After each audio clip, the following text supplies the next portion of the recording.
Assalamualaikum warahmatullahi wabarakatuh. Perkenalkan, nama saya Siti Kusno Fatimah dari kelas Ekonomi Syariah 2B. Pada kesempatan kali ini, izinkan saya untuk menjelaskan tentang materi yang berjudul kegiatan mereproduksi bacaan.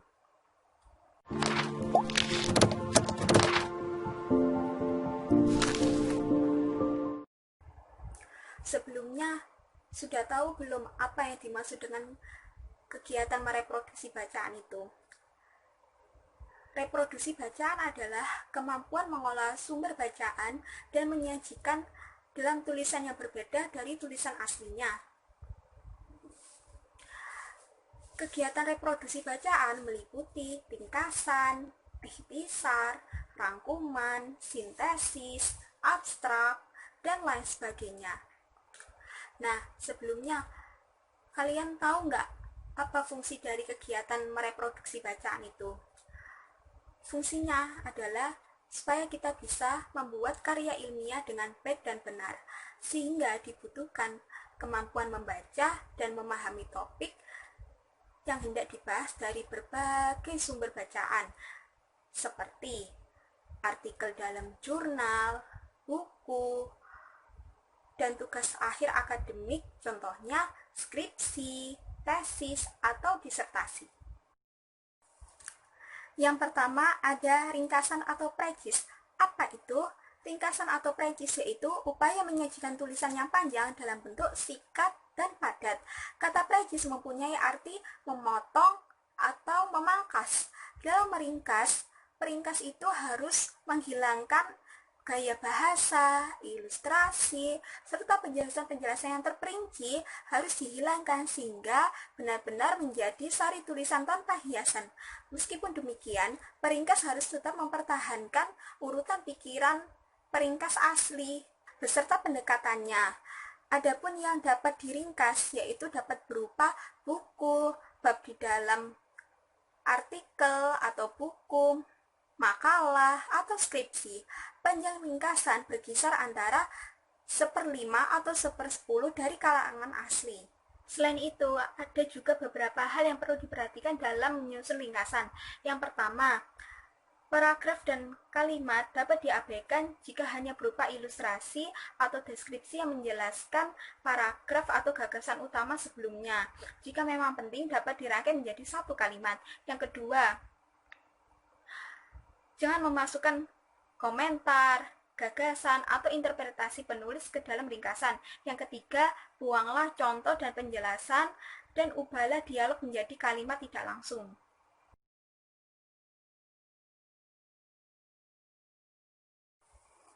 Yang kedua yaitu ikhtisar. Apa itu ikhtisar? Ikhtisar yaitu kegiatan menyusun intisari dari bacaan aslinya. Ikhtisar sebaiknya disusun setelah menghasilkan ringkasan. Kenapa? Karena ikhtisar itu berbeda dengan ringkasan. Apa perbedaannya? Perbedaannya yaitu ikhtisar tidak mempertahankan urutan isi dari karangan aslinya, sedangkan ringkasan mempertahankan isi dari karangan penulisnya. Sehingga pada intinya ikhtisar itu bentuknya lebih bebas daripada ringkasan. Dalam penulisan ikhtisar, sistematikanya tidak perlu dipertahankan dan tidak perlu isinya itu disampaikan semuanya. Kita dapat menemukan ikhtisar dalam penulisan teras berita, di surat kabar, di sampul belakang buku, atau kilasan berita. Adapun fungsi dari pembuatan ikhtisar yaitu untuk penghematan kata, untuk mengembangkan ekspresi, dan supaya lebih mudah memahami isi dari tulisan atau karangan tersebut. Selanjutnya, adapun ciri-ciri dari ikhtisar yaitu yang pertama, bertujuan untuk mengambil inti dari sebuah karangan. Yang kedua, yaitu dengan bebas menggabungkan kata-kata tetapi tidak menyimpang dari inti. Yang ketiga, urutan gagasannya tidak perlu dipertahankan. Yang keempat, merupakan sebuah tulisan yang baru yang ditulis ulang dari inti sebuah gagasan teks.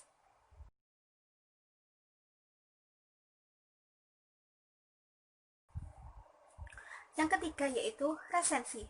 Apa itu resensi? Resensi yaitu tulisan yang mengulas dan memberikan penilaian atas suatu bacaan.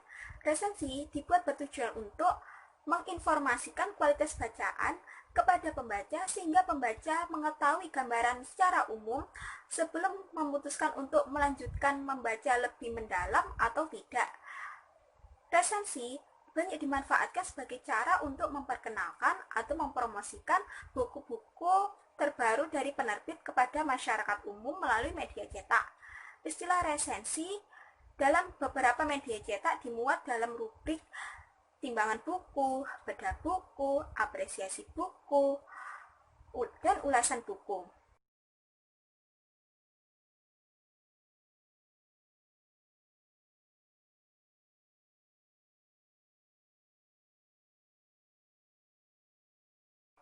Yang keempat, ada rangkuman.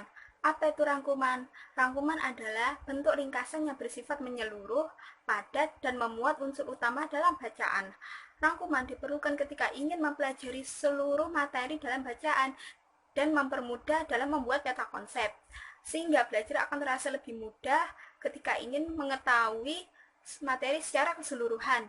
Adapun beberapa hal yang perlu diperhatikan oleh perangkum. Yang pertama, rangkuman hanya mengungkapkan gagasan pokok atau bagian terpenting dari naskah asli. Yang kedua, perangkum dapat menghilangkan seperti contoh, ilustrasi, keterangan, atau penjelasan. Yang ketiga, panjang rangkuman tidak boleh lebih dari sepertiga dari naskah asli.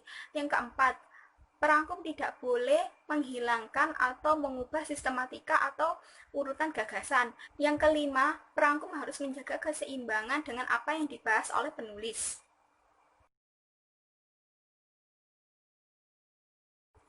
Yang kelima, ada sintesis.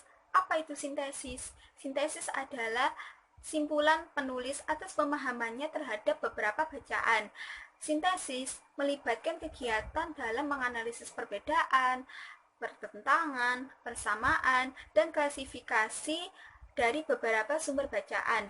Kemampuan menulis sintesis memperlihatkan kemampuan kita terhadap dalam memahami bacaan, mengaitkan antar bacaan, dan menyimpulkan dari beberapa sumber bacaan.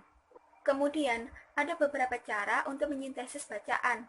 Yang pertama, tetapkan topik atau tesis yang hendak akan kita tulis. Yang kedua, bacalah sumber bacaan yang mengandung topik yang sama untuk keperluan menulis kita. Yang ketiga, lihatlah hubungan antar bacaan tersebut. Yang keempat, amati perbedaan dan persamaan dari sumber-sumber yang telah kita pilih tadi.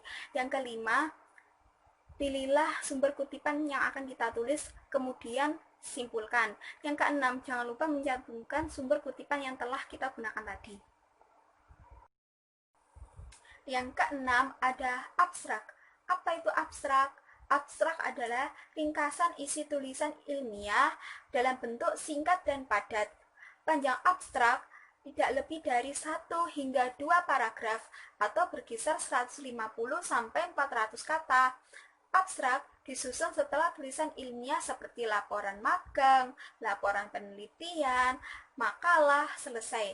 Abstrak biasanya dicantumkan teratas dan terdepan sebelum bab latar belakang dan pendahuluan, sehingga membantu pembaca untuk mengetahui garis besar isi tulisan sebelum membacanya secara keseluruhan. Dalam laporan hasil penelitian, abstrak memuat subjudul-subjudul yang terdapat di dalam karya ilmiah tersebut. Jika merupakan hasil penelitian, abstrak memuat yang pertama, latar belakang dan tujuan penelitian. Yang kedua, kajian atau tinjauan literatur. Yang ketiga, bahan dan metode penelitian. Yang keempat, hasil dan pembahasan. Yang kelima, simpulan dan saran. Namun, jika bukan merupakan hasil penelitian, maka abstrak memuat yang pertama, pendahuluan dan tujuan. Yang kedua, isi yang terdiri atas subjudul-subjudul. Yang ketiga, penutup. Bagian-bagian tersebut hanya ditulis dalam beberapa kalimat saja, jadi carilah pokok terpenting yang akan dicantumkan di dalam abstrak. Kemudian, hal yang terpenting dalam penulisan abstrak yaitu penulis tidak boleh mencantumkan sumber referensi dan tidak diperkenankan untuk mengungkapkan hal yang tidak ada dalam laporan. Selain itu, abstrak biasanya disandingkan dengan kata-kata kunci atau keywords, yaitu istilah, kata, dan frasa yang dianggap penulis penting untuk dicantumkan di dalam abstrak sebagai esensi tulisan.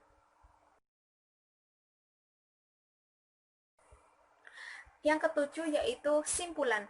Apa itu simpulan? Simpulan yaitu sebuah gagasan yang tercapai pada akhir pembicaraan. Dengan kata lain, simpulan yaitu hasil dari suatu pembicaraan.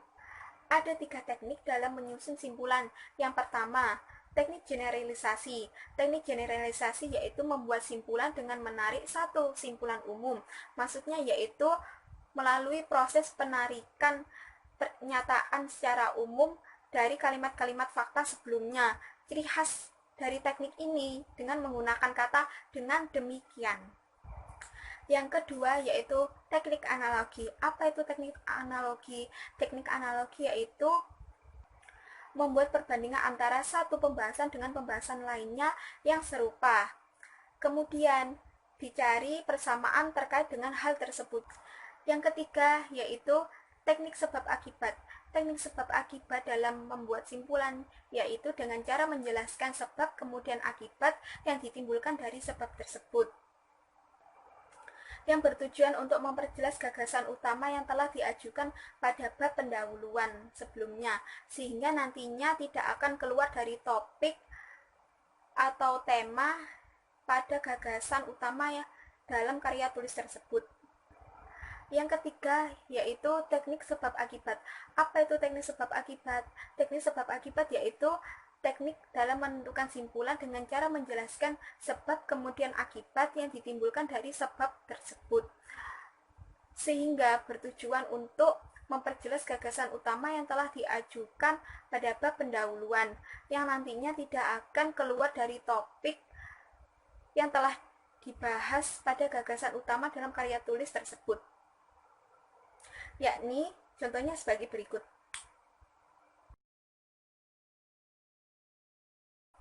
Yang terakhir atau yang ke-8 yaitu sinopsis.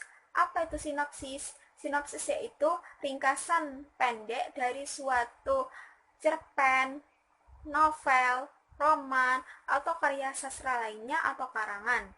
Sinopsis berbeda dengan resensi. Apa perbedaannya? Perbedaannya yaitu sinopsis berisi ringkasan pada sebuah buku atau novel. Walaupun berisi ringkasan, akan tetapi sinopsis itu tetap bisa mencerminkan isi buku dengan baik, sedangkan resensi berisi ringkasan atau ulasan pembaca tentang identitas, isi, harga, kelebihan dan kekurangan buku.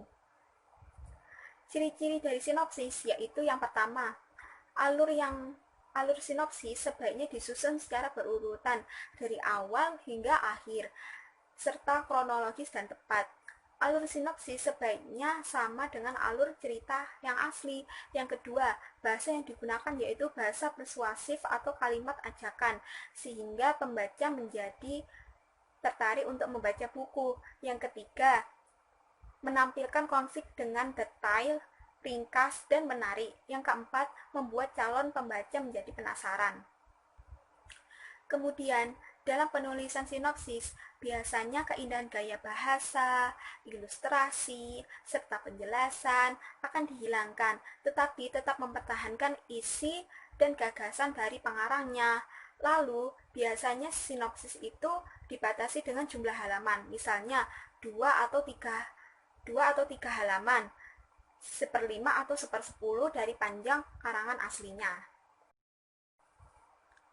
Adapun fungsi dalam membuat sinopsis yakni sebagai berikut. Yang pertama, memberikan sebuah informasi atau gambaran ringkas dan singkat tentang isi cerita dan buku tersebut. Yang kedua, memberikan gambaran yang jelas secara sederhana tentang urutan, kronologi cerita dalam buku atau naskah tersebut.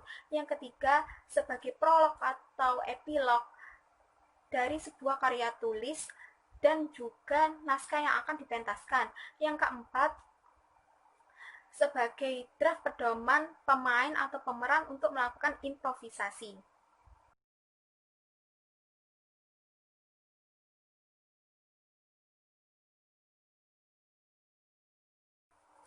Sekian presentasi dari saya. Kurang lebihnya mohon maaf apabila ada kesalahan. Wabillahi taufik wal hidayah. Wassalamualaikum warahmatullahi wabarakatuh.